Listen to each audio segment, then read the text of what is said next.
lives can hinge on such seemingly small and trivial things. Like a thimble or maybe a thumbtack. You phoned it tails up. No, a penny. Just trying to get rid of an unlucky penny. I hate when people try to pawn off their unlucky pennies on I'm me. working on a murder investigation and thought you might be able to help. I quit the force over 10 years ago. Better have my money, because your friend's life depends on it. You did a deal for this guy? He spends all his free time with the boys.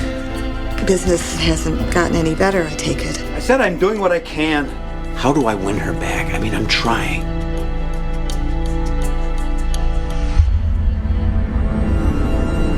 I believe there is some purpose in all of this. It's got nothing to do with luck. We make our own destiny. Keep it. There's nothing more to talk about. How much evidence do you need? Someone else must have known about the money. I just wish you'd try and see how I felt. That's impossible. I'm gonna end this thing. What next? The penny. In God we trust. Coming soon.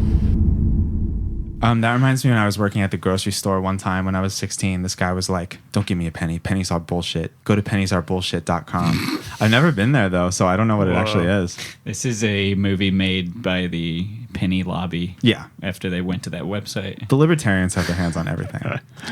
Anyway, team, welcome to Boys Bible Study. I'm your co-host, Ash, and I am here with... Julian.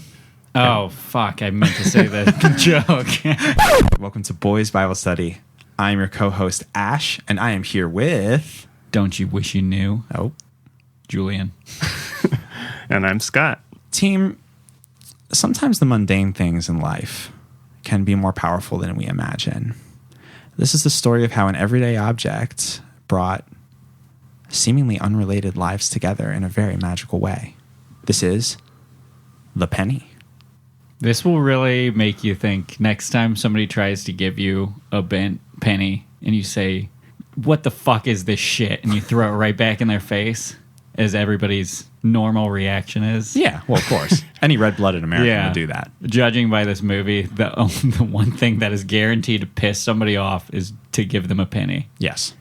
But the Lord works in mysterious ways. So we found the penny on christiancinema.com, if I remember correctly, yes. Julian. I remember we were hanging out. We were going through Christian Cinema, trying to find our next fix, and we thought something looked intriguing about this movie. It's hard to say no when you look at the poster and you look at the tagline and then you watch the trailer. It's like one of those movies that is just like, this is perfect. This is made for us. Absolutely. I'm looking at the cover of it now. It says... Yes. Fate, luck, chance, destiny, accident, coincidence, the penny, 6 lives, 1 coin. First of all, when you two told me you had seen it and I tried to Google it, it was very difficult at first. Yeah, so the Just Film looking up Weavers... the penny. Yeah, Film Weavers, the production company, is, I'm pretty sure, totally defunct. It's a it was a Wisconsin-based company run by a guy who looks like a grown-up Brendan Dassey from Making a Murderer, and this is their first feature film, and they have not tweeted in almost 10 years, and I think the penny looks like they should have been pinching pennies instead, because they have gone under. Oh boy. Yeah, but everything happens for a reason. Yeah, I really feel like with Christian movies in general, like if the production company isn't defunct, then it's not worth watching. I sort of think it might be helpful to anyone listening who might want to understand the deep themes of this movie or might want to check it out to have a background as to the different characters in this drama before we talk about how their lives are all brought together. So I would say at least one of these characters on the cover of here is not nearly as affected by the penny as everyone else on the cover. Well, let's go through it. Also, just real quick for when we get to the end of this, I think that one person who's left out of being one of the 6 lives is extremely affected and should absolutely be included. 2 actually. Yeah, well, yeah. You do it, Scott, because you remembered all the characters' names. I do. I don't know why, but I really do. So the 2 most prominent characters on it are the 2 main characters in the movie, and that's pure, beautiful patriarch Jack Carter and his daughter, Kate Carter. Mm-hmm. And then you have Rick, who's a bad boy and a bad roommate. Yes, fair. We'll get I can more to relate. that later. Then you have Sad Dan. He's very depressed and can't pay his bills for some reason, even though he owns an auto shop and gas station. Probably because he only charges $50 to get out of the tow lot. Yeah, good point. Yeah, when my car got towed, it was like easy $250 and was like the same day. It was like hours within being towed. Those Wisconsin folks, they're naive. They don't understand how the world works. And then you have Kurt Jenkins, who is the roommate of Rick and gets roped into some things and has a little bit of a backstory. Mm-hmm. And then you have Detective Watts, who I would say shouldn't be included as one of the 6 lives affected by the coin. I mean, it's the slightest. Just his job to go to the scene of a crime. And I know all these names and occupations are a bit hard to keep track of, but that's part of the spirit of the penny. It does that Christian movie thing that I love, which I call the Love Actually style of storytelling, which is just having all these interrelated people with their different lives, and then something brings them all together. I think that in general of the tagline is what intrigued me to this movie when we wanted to start watching it, because I'm still trying to figure out, like, why do Christians love that so much? It's just so common. And to see it in a crime thriller is not that common in the Christian cinema world. True. Because usually it's like they like to keep things a little light, a little happy. And this is pretty dark for a Dove. It's got 5 doves, according to the Dove Foundation. So I think dove.org is basically just like a family movie watchdog site. It just seems to have reviews of popular movies that families might want to go to. It looks like a government website. This is the surveillance state in action. This is like the Michelin of Christian cinema. Hey, the government is trying to limit what you can watch. Yeah. If they have it their way, we're only going to be able to watch The Penny. That's fine. Yeah, that's fine by me. Let's talk about Jack Carter, a little more about him and his roles and his family. Just by the way he looks, this is very common in Christian films, is that since he's like a middle-aged white man with a family, you automatically are like, he is the hero. Yeah. Despite it's just the fact, assumed. A lot of what makes this a Christian film, a pure Christian film, is that you are supposed to have a lot of assumed values going into this movie. Mm-hmm. Absolutely. And he does really nothing to show that he's that great, other than he is just a dad with kids and he takes care of his wife. And the movie opens with him getting his partner killed and then being like, what can you do? Coincidences, I guess. But it's not a coincidence. His partner's literally says, shouldn't we wait for backup? And then he's like, no, okay, you go first. Yo, that's actually a good point. Now, we just watched it before this. This is the second time I saw it.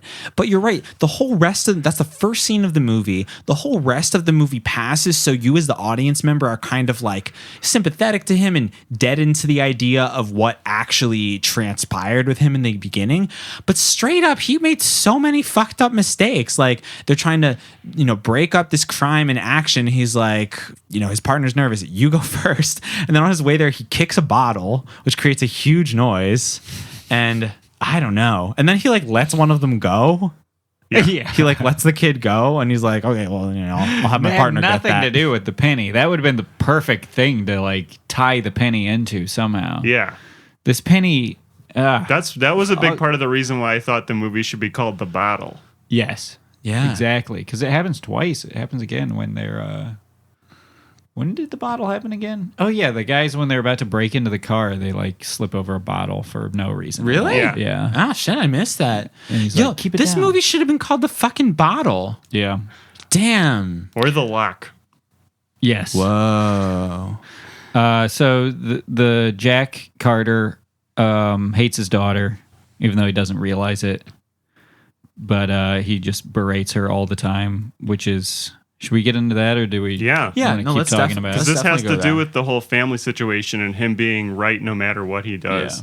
And they make it really clear that she's a good student and has like nothing up her sleeve, or is even trying to do normal teenage things like go out with your friends, to do things that your parents wouldn't want you to do. Like literally, she just wants to go eat Chinese food and go bowling with her one friend. Yeah. Yeah, with her only friend. Yeah. Who at the end of the movie gets what she deserves. Yes, thank God. Basically, the only real thing you could even paint on that is that Jack Carter's daughter, Kate, right? Yes. Jack Carter's daughter, Kate Carter, has a friend, Jade Benson, who is conspicuously the only high school girl in the movie to wear a full face of makeup. Yes. So She's a vixen. yes, She drives a red car and wears a red coat. she's a little hussy. There's just no way around that. Sounds like another guy who wears a red car, or drives a red car and wears a red coat, and lives about 500 miles beneath the surface of the earth. Ooh. Santa Claus? So we talked about Jack, Kate, Kate's friend Jade. Should we get a little deeper into the other characters? We can talk about the roommates. It seems like everybody has somebody to hate in this movie. Yes. Like the dad hates the daughter hates the dad, the roommates hate each other. Dan hates his ex-wife, and Detective Watts hates the police chief.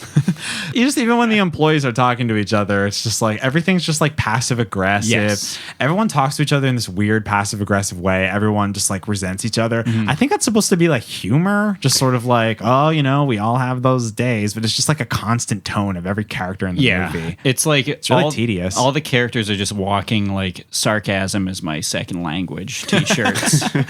For those of you who aren't fluent in sarcasm, do you prefer subs or dubs? I like the subs, but if it's animated sarcasm, then I prefer the dubs because I can't focus on the animation and the subtitles at the same time. I was just going to say with Kate and Jack's relationship, I just think it's important that he makes it so clear from the get-go that she is absolutely to follow a curfew, because she comes home a little late. We don't know how late, early on in the movie.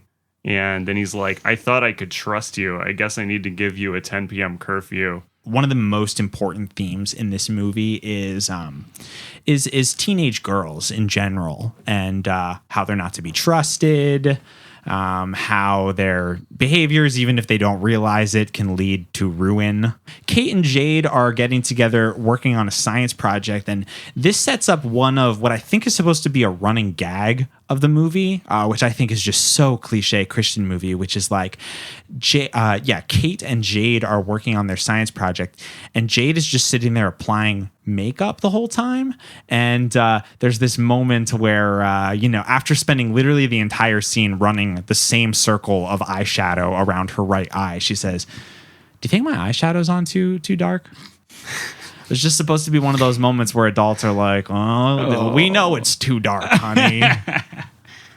Kids these days. They're always wearing their eyeshadow too dark. Also like of note, hussies. Also of note in that scene is that the science project that they're working on is it's a giant Plinko board, which I don't know which makes me think the project was gonna be about like chance or luck or something. But they never brought that in. That's actually fucking deep though. Wait, maybe this movie's good. Well, me and Scott came up with a better version of the penny that we can talk about at the end. Yeah, okay. We'll rewrite the penny as a bonus at the end of this. So, Jade is heavily made up. Kate is staying past 10-15 p.m. at Chinese restaurants. There's this whole sort of built-in tension between Kate and her father's relationship, where she thinks that her father loves her brothers more because the father, what's his name, Jack? Yes. Yeah. Yes. Jack wasn't around when she was that age. It's mentioned very briefly, but he is around while her brothers are that age. So meanwhile, she's 17, and just like any other 17-year-old girl, she just wants to spend more time with her father. Yeah.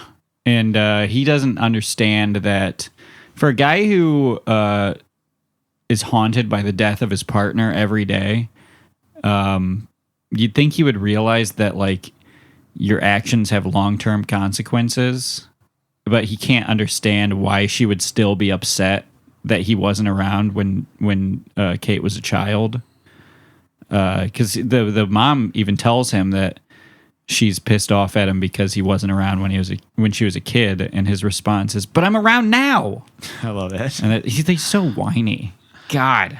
Not to divert too much, but I do think it's important to very clearly mention that Jack's wife has a death rattle cough for some reason. It's Yes. never explained why. At times we're made to think that she might be contagious with something, and that's why she can't come to the family dinner. But then another scene, she will be there. Yeah. And she's living in like a spare bedroom just off the house, and they call each other on the phone sometimes. Yes. It's very strange. It's really just unclear what she has, why she's being put in quarantine. Yeah. It's very, very strange. Loose quarantine. Yeah, a very loose quarantine, and that's obviously casting a shadow over the Carter household. But Yeah. it's just but meanwhile the mother is just doing the very cliche, like she knows the perfect thing to say in every situation, like, and she's probably dying, but I don't know, we'll never really come back to this, so it's fine. Yeah, the doctors never figure it out. They're just ordering more tests so they can line their pockets, as per Jack Carter's words. Damn. And most of the time when the mom is in a scene, she is there just to comfort Jack, Absolutely. Yeah. despite her sickness. No, she's Yeah, really he just never does anything to take care of her. Well, one thing. Oh, when he goes down on her in that one scene? no, I mean, she may as well be like Extended scene. It was weird. that was the bonus features. It was like she may as well have been a ghost or like a guardian angel or Yeah. something. But Yeah, really. I wish she was a ghost. That would have been that would awesome. have been fucking sick. Yeah, I mean, any other like teenage girl related like themes or anecdotes from this film? Well, there's the ending. We should save that for the end. Okay. Yeah. So just heads up, we are definitely going to spoil the ending of The Penny. However, I do want to save it for the end of this discussion because it's just, for a movie that's really just like a chamber drama and a crime drama and things like that, it really packs a punch with the ending. So Yes. we're going to get there. I guess the one thing we could mention now is that Jade keeps trying to get Kate to go out with her to just Yeah. do general hanging out, going bowling. Yeah, Jade Getting is supposed food. to be seen as like a really bad influence, but Kate never does anything bad. No. She just stays out late. But even when she's staying out late, she's like wants to go home the entire time. Yeah, and staying out late is late by Jack Carter's definition, which is Yeah. pretty early. 11:30 at night. I love how it's so telling with Christian movies' imaginations of like things of what the bad kids are doing. I always think is really telling because it's like they can't really picture what a teen might be doing if they disobey their parents. They just see like disobeying your parents as the sin of it all. And I wonder if they're doing that just because they don't like. The For instance, disobeying's enough. Exactly. Like, and also this sort of reminds me of, we recently, a bunch of us rewatched Hell House, that great documentary. Yeah. And in Hell House, they're trying to come up with these rooms that represent the evils of the world, but even their concept of what those evils are just like a little stunted. There's this like really bogus rave scene that they do. And I sort of feel like it's that with this movie. It's like, well, I mean, what would they be doing? They're probably going bowling. Or, at the very height of her disobedience, they go to a popular teen hangout spot known as the Gravel Pit, which is what I can only imagine is just like, I mean, we all had those places growing Yeah, up. they're Like, called quarries. is that what was I it? mean, Actually nobody a quarry? calls it. Yeah, in the Midwest. I thought yeah. it was straight up like a parking lot or something. That's kind of what it looked like in the movie, but I feel like you would just call it a quarry because that's what it was. Did you guys have a gravel pit growing up? Was there like a nowhere place that all the bad kids hung out? Sort of. Yeah. There was an abandoned house that my friends and I hung out at. Wow, that's so cool. Yeah. We went to exploring an abandoned house in college and found like satanic stuff in the basement, but it was clearly just like juggalos were fucking around trying to scare people. And then there was like a kid's house whose mom like didn't give a shit if people drank as long as they didn't drive. And then like the fucking police busted it multiple times, and they were just like, if you let your kids have parties here one more time, we're gonna throw you in jail. We sort of talked a little bit about the eye on the young female characters of the movie, but let's talk about the men, because there are some very distinct male character tropes in this movie that are worth exploring. We talked about the holy, can do nothing wrong patriarch Jack Carter, but I really like the character of Dan White. Yes. The divorcee, the down on his luck divorcee. The ultimate angry, depressed old white man who just lashes out at everyone, and you're supposed to be like, yeah, this guy's got it figured out. What a badass. He spends all day on Facebook. Like, that's a Facebook poster if I ever saw one. Oh, absolutely. I mean, he sits in his fucking recliner and watches Fox News and eats McDonald's all day long. He's literally the fucking president. Yells at bill collectors. Yeah. Yeah, he's like, can't seem to reconcile in his head that you have to pay your bills to get the collectors to stop calling him. He doesn't seem to understand that he owes these people money. Yeah, apparently he thinks that they just have to call a certain amount of times and then they should be done. Yeah, and I think we're supposed to be on his side when at one point, another instance of hatred of teenage girls, Jade, is it Jade? What, the friend? The friend. The friend is Jade, yeah. Jade, when Jade asks for her paycheck, which is already late, at the gas station that she works at and Dan owns, Dan says, tells her to keep waiting and then gives her a penny and says, here's your advance. And I think we're supposed to think that was a really clever thing that this guy did, and not that he's just screwing his employees and a total fucking asshole. Dumb as shit. Yeah. I would have definitely considered quitting on the spot if a boss had done that to me. Yeah. Yeah, especially if you're like a 17-year-old girl and you already have a nice car and shit. Like, clearly you're just doing it, like, working as an activity, Yeah. Your daddy probably has like some sort of stone moving business, and that's why that quarry's always empty. And she's the keys to the gate. Yeah. So, I'm sure she's fine, but she's working at the gas station. She's putting in her late night shifts. She seemed to think it was pretty funny too, honestly. Her reaction was just, why don't you keep the penny? And that is the penny. That is the penny. Yeah, they show a close up and everything. And presumably, since Dan always acts like this, she's used to Dan always acting like this. Yeah. I actually have a request to play a scene. One of my favorite scenes in the movie is Dan talking with his wife on the phone, for his ex-wife, I guess, but they haven't divorced yet. Dan talking with his wife on the phone for the first time. I just think their dialogue is so fucking funny. It's like the type of thing that if I were in an acting class, I would want to transcribe and do as a scene with like someone else in the class. This is like ultimate cinematic moment. All movies should be like this. Hello. Mr. White, I'm calling from First National. We've not received a payment in over 3 months, and we really need to bring your Sweaters accounts inside up out. to date. Listen, lady, I know that. I'm doing whatever I can to fix it. Well, I'm afraid that's not good enough. Your accounts are seriously delinquent, and if nothing is done soon, we'll be forced to begin foreclosure I proceedings. said I'm doing what I can. Mr. White. Your accounts and your daughter are delinquents.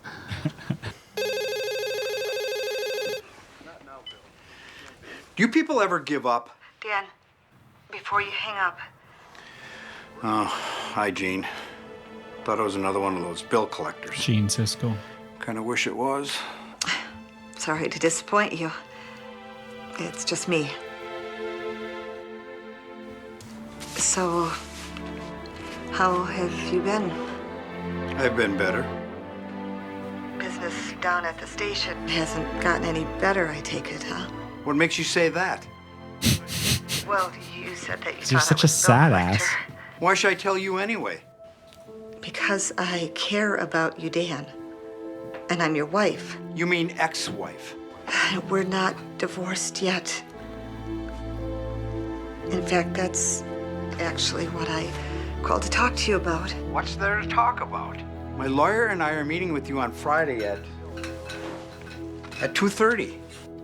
He'll have all the paperwork with him then. He just looked at a bag of And don't McDonald's to worry. get that number. Whatever money the I bank canceled doesn't my get, I'm sure dentist will go to appointment you. for this. Dan, I don't want any money, and I don't want to sign any papers. I told you I'm sorry. Gene, we have to go. Are you ready? Who is that? Is that him? You got a lot of nerve, Gene. That's my brother. I moved in with them after I ended things with him. Oh, look, Dan, I told you that I realized that I was wrong and that it's over. Well, it's a little late for that now, Gene. I still can't believe what you did. After all those years together. Oh, Dan, please. I'll see you on Friday. I'll see you in hell. On Friday.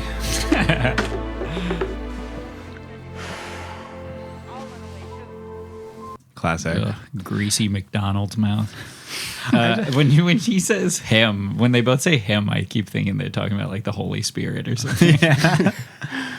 I noticed this time watching it through that when he hangs up with the bill collector on the white wall, there's a photograph of their wedding day. Really? Yeah. Oh, wow. Yeah. This guy's sad. No wonder he's so angry all the time. But you know what? Pretty good set design and continuity in this movie. Like, gotta give it to him. We've watched some absolutely just miserable, like miserably put together movies, and for all the weird failings of this one, like they actually did that pretty good. I mean, every place looks like lived in and makes sense for people, except for the roommates who can't put together $50, but still own like PlayStations and buy beer and all this shit. Yeah, that's really good. Yeah, I honestly think Dan and his ex-wife setup are about as realistic as anything in this movie. Yeah. And if you look around in his kitchen, it's just like dirty dishes and shit everywhere, which makes sense for how sad of a life he lives. Yeah. Empty bottles, empty cans. Yeah. Full McDonald's bag. Bags, rolls of pennies lying around everywhere. They call me Mr. Pennies. That's so dumb. Just opens a roll and they're all tails up. Damn it! What's next? Let's talk about the people representing law and order in this town, because I think that, you know, this is a crime drama, almost a procedural drama at times.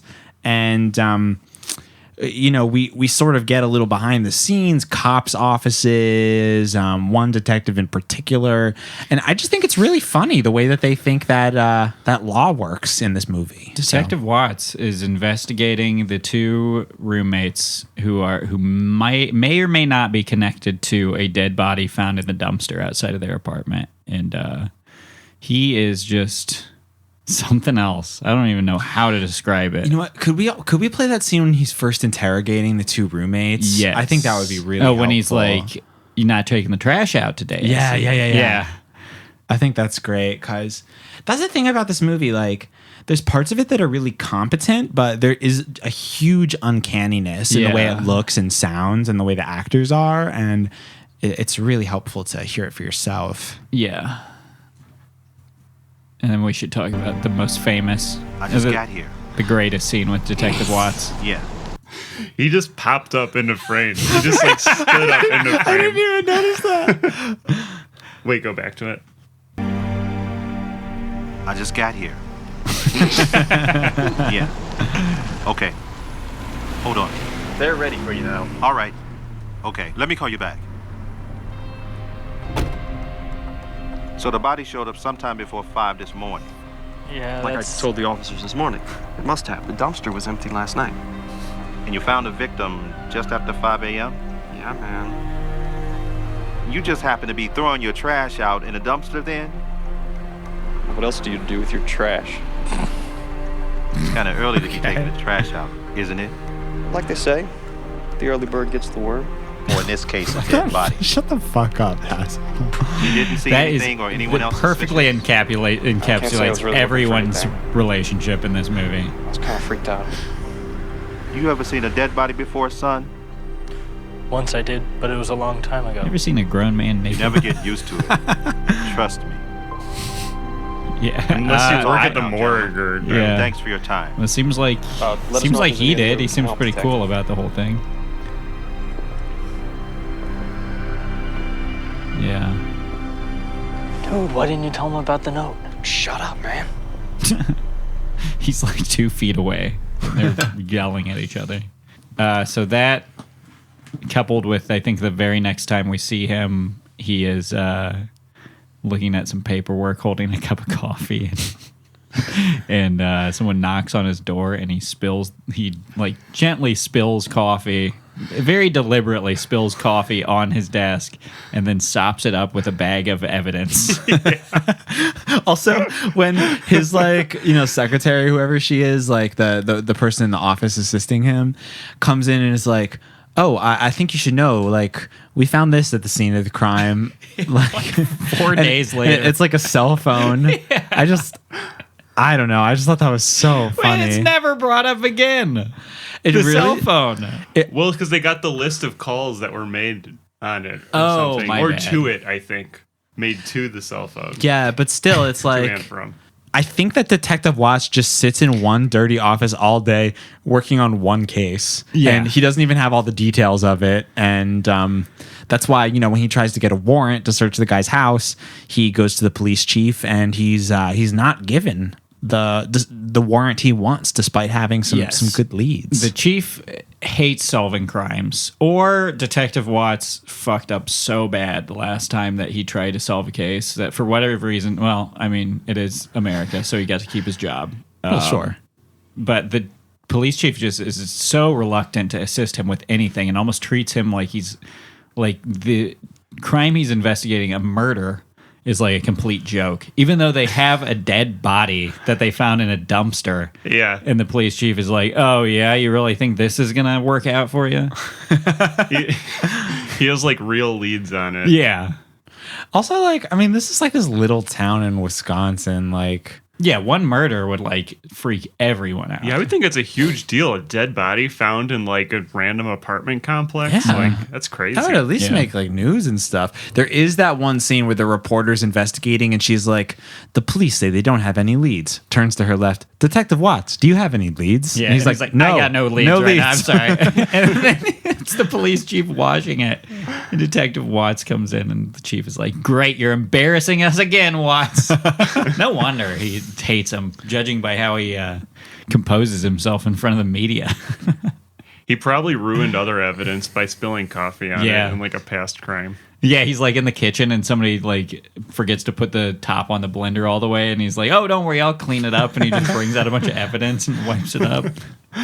So the roommates are like, we don't really understand how they got to be friends or what, but I like to think that it was just like answer to Craigslist ad looking for a roommate, and Or, then all of a sudden or he got from roped working into- together at the virginity factory. Oh yeah. Yeah, they work the same. They work the same shift at the factory. Yeah. Which I could only conclude was the virginity factory, because there is no way either of these people have had sex. It's just not possible. And the one's actually pretty good looking, but it's just like impossible to conceive that he's ever like thought about sex before. Well, that's why they take the trash out at 5 a.m. because what they else work do you early do? at the virginity factory. Yeah, and also that's what virgins do. Like, if you're not having sex, then you have a lot more time to like do your chores late at night. Exactly what Jordan Peterson's talking about. Yeah. Jack Carter also was an ex-cop, which we sort of touched on earlier, but that adds.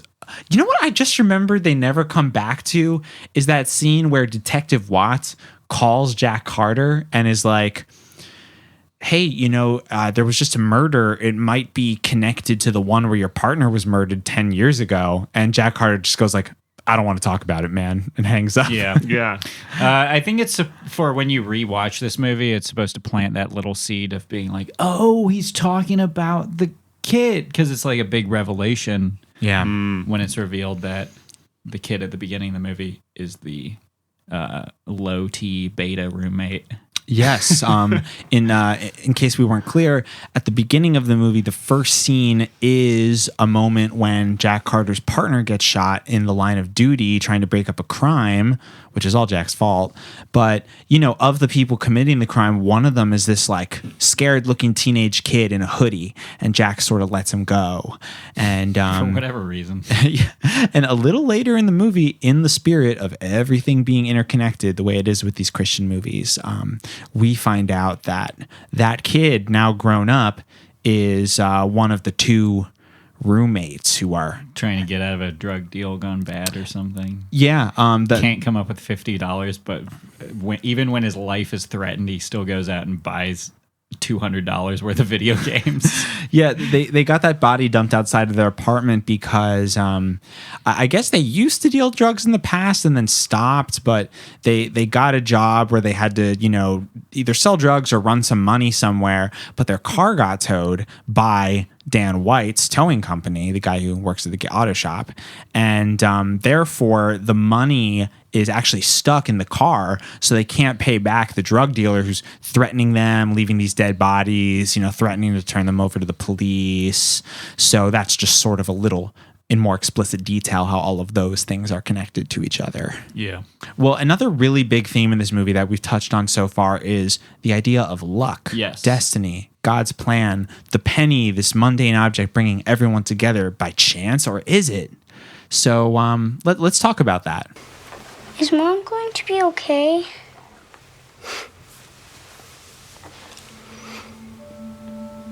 She'll be fine, pal. She's just got a bit of a cough. Did she do something bad? Why do you say that? Doesn't God make people sick when they do bad things? Like in the Bible story tonight, God made people sick when they didn't obey Him. That's true, Jay. But I don't think that's why Mom is sick. The doctors, they're not really sure why she is sick. They're not very good. God must have known it would be good for Mommy to be sick tonight. You're right. I guess he must have. Jesus Christ. What a wonderful lesson to teach a small child. Good night, Jay. Sleep tight. No, getting cursed with a mysterious illness is a good thing. God's looking out for you. Yeah, and it's not because she's bad, but she's supposed to be sick. Yeah, I can't say for sure if she got it because she was bad. Maybe she did something bad. Maybe she did something bad. Yeah, I mean, honestly, kid, doesn't take a genius to figure it out. Maybe she's the fucking kingpin of this drug operation. That would be next level penny. Next level penny. Yeah, that would be nickel.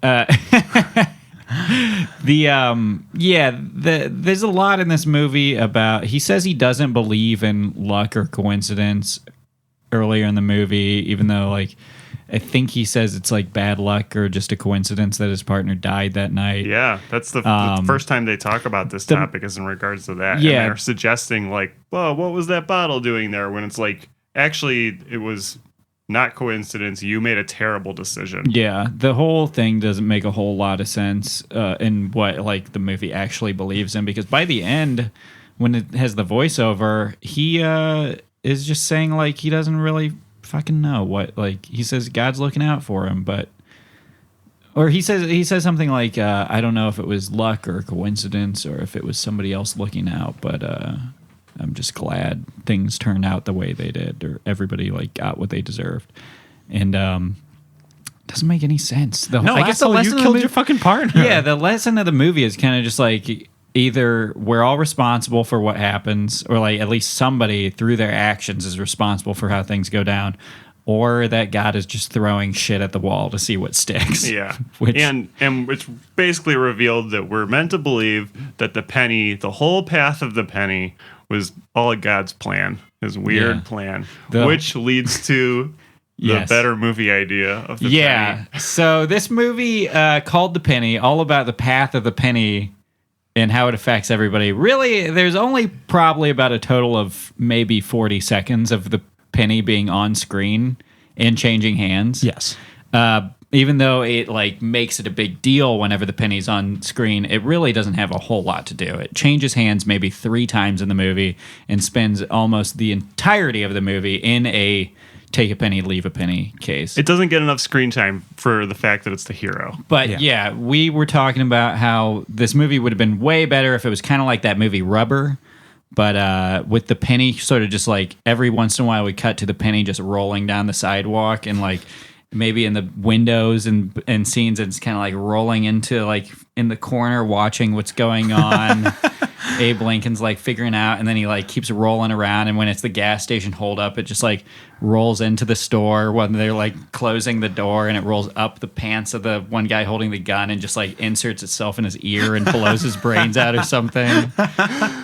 So you think this should have been like a sentient like supernatural the spirit of penny? Abe Lincoln Yes. is like saving people again. And like the detective Watts and the Penny should team up after that and solve crimes together. Detective Watts is like, I like you, Penny. You've got guts. Yeah, he's the wild card. Yeah. And Detective Watts is more by the book. Whoa. Hold back. Yeah. Then I think we can get to the actual ending right now. Yeah. Because I think that when they cut to the horrific surprise ending, I think we should have seen the penny in the middle of the road and they like swerved to get out of the way of it. Whoa. Okay, let's talk about it. We've been walking on eggshells around it, but the end of this movie happens after Kate has snuck out of her parents' house, met up with her hussy friend Jane, with the red lips and foundation and eyeshadow. That's not blended very well, honey. They didn't have as many YouTube makeup tutorials then. She's like 16 yeah, but years the thing old. is, nowadays the 16-year-olds, they go online, they watch Jeffree Star, they watch all the makeup tutorials. True. The teens right now can do crazy makeup. It's Yes. amazing. And you know what? They didn't have the resources back then in the 2010. I get it. But regardless, they go to this teen hangout spot, the gravel pit. Jade and a random friend that starts to join them get drunk. Jade is drunk driving. Kate knows this. Kate has to use the bathroom in a gas station that ends up being the site of a climactic final holdup. Just coincidentally, she gets caught in the middle of this crime. Jade, in a panic at being recognized by her employer, leaves Kate behind and goes driving. And we don't exactly see what happens, but there's a moment when Kate's father finds her at the gas station and says, how does exactly they set up? Should we like watch that final clip or something like that? Just like the final like father-daughter talk after he finds her in the gas station. I think that might be helpful. Okay. And I think we can comment on this one. Oh, I don't know if we mentioned too, so that Rick and Kurt, the bumbling roommates, they couldn't find the money that they owed these drug dealers or whatever. Yeah, it was locked in a car that was impounded at the gas station for some reason. And they couldn't get to the money. When they finally got to it, it was all gone. And they're trying to figure out who took the money. And it wasn't they think it was Dan. They think it was Dan. But as we see during the stick-up, it wasn't Dan. And we're about to find out who. When they discover that the penny was holding the lock on the door open. This movie is so stupid. I love it. Yeah, bizarrely intricate. Like trying to retell it is actually kind of challenging, but also really fucking dumb at the same time. So great job. Yeah.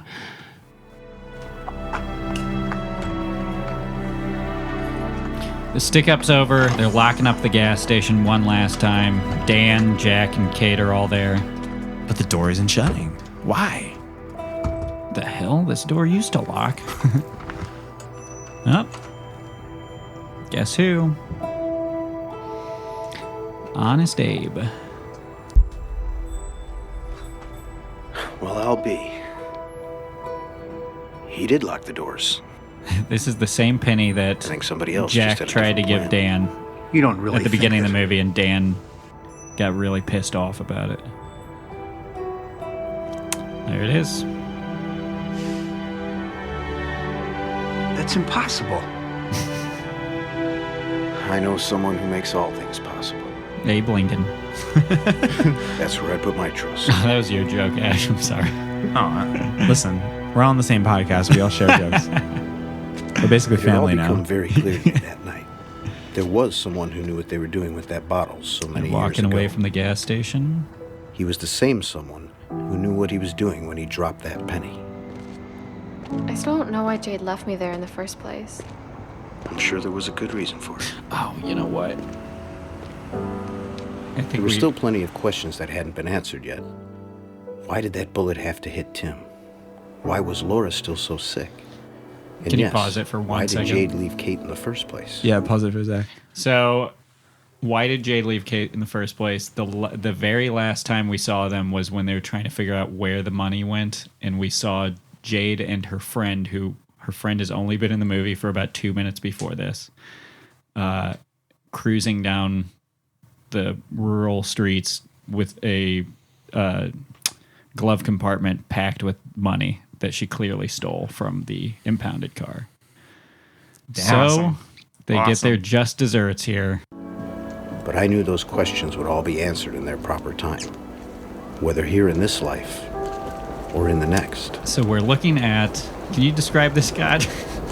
The red car is flipped over, and there's a close-up of all the money on fire. Yes. Next to the car. Damn. Jade and her friend are dead, like they deserved for being young women. Yep. In this universe. Yeah, that's great because we all love that. We all love a happy ending. Also, Christians love car crashes. They love drunk driving accidents. In like 50% of Christian movies, there is a climactic car crash.